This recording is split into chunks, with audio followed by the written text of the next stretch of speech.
Hello guys, welcome back to the channel stock market educational. आज के video में हम डिस्कस करने वाले हैं what does the term return on equity that is ROE means. So let's get started with the video. First point is it measures how well a company generating profits with the share holders money.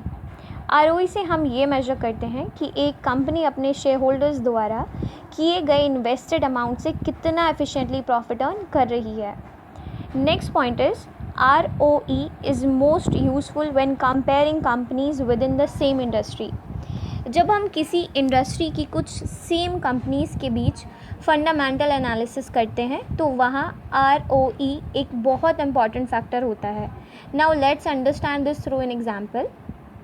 अगर हम एक industry को देखें जैसे कि IT industry, जहाँ well known companies हैं, for example TCS, Infosys, Wipro, TechM, HCL TechM and so on. ये कंपनीज़ इंडिया की कुछ टेक जाइंट्स कंपनीज़ हैं। अगर हम कंपैरिजन करें तो इन सब कंपनीज़ में तो आप सब देख सकते हैं इस पिक्चर में, इन सभी कंपनीज़ में सबसे ज़्यादा ROE जो है वो TCS का है, दैट इज़ 37.52%, जो बाकी कंपनीज़ के कंपैरिजन में ज़्यादा है। जिसका मतलब है TCS ने अपने शेयर होल्डर्स के फंड्स का अदर कंपनीज़ के कंपैरिजन में एफिशिएंटली यूज़ किया है। आई होप कि आप लोगों को ये एग्जाम्पल समझ आया होगा। Now the next point is ROE is equals to net income upon shareholders equity। Let's understand this। ROE को हम इस फॉर्मूला द्वारा भी कैलकुलेट करते हैं। ROE is equals to net income upon shareholders equity। Fourth point is generally high ROE attracts the investor but it vary industry to industry।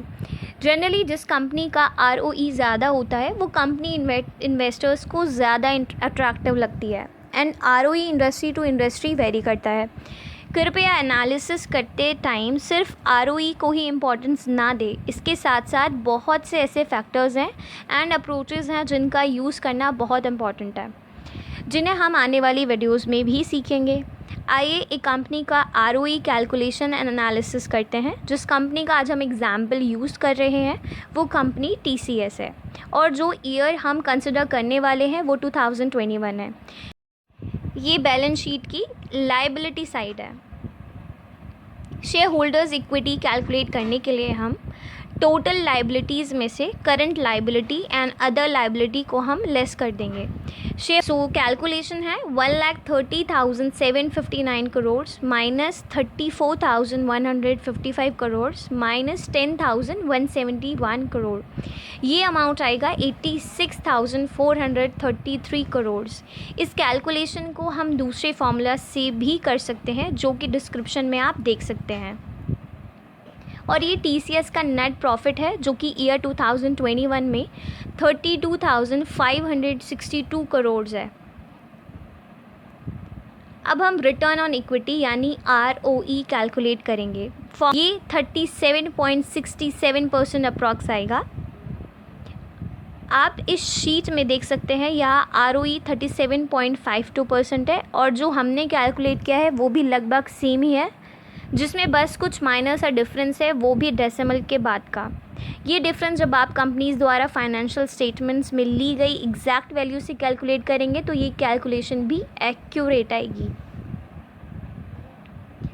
अगर अब हम एनालिसिस करें तो TCS का ROE यहाँ सबसे ज़्यादा, जिससे हमें पता लगता है कि TCS अपने बाकी पेयर्स की कंपैरिजन में शेयर होल्डर्स फंड्स का इफ़ेक्टिवली यूज़ करके अच्छा प्रॉफिट अर्न कर रही है।